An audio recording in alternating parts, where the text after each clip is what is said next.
ဒီလိုအချိုကြားထဲမှာကိုဝင်ပြီးတော့ဒီလိုလောက်ရမှာအပေါ်ကအမိုးနဲ့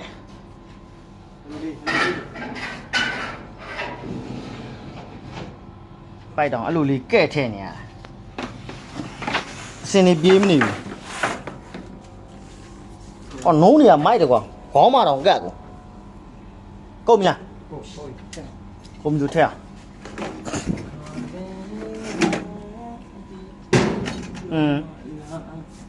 လူလေးတော့မှဘလုံးဘေးဒီဘက်ကန်လိုက်လေဟေ့ဒီဘက်ပဲကန်လိုက်တော့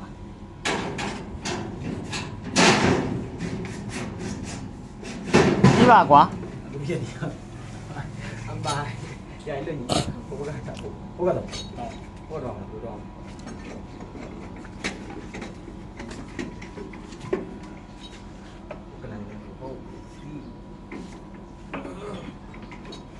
လူဒီဘက်ကနေလို့မရ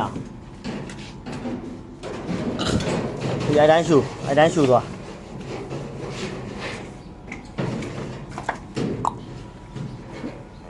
အော်အဲ့လိုလေးကိုမရောမလဲလေးပဲလွတ်တာအပေါ်လက်ချမယ်နော်တန်စုကျိုးက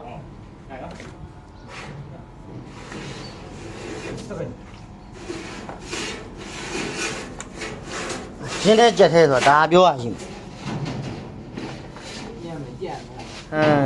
ကျင်းတဲ့ကြက်ထဲဆိုတာဒီလိုလဲကျင်းနေရမယ်ဒီလိုလဲကြက်တိကြက်တဲဖြစ်နေရမယ်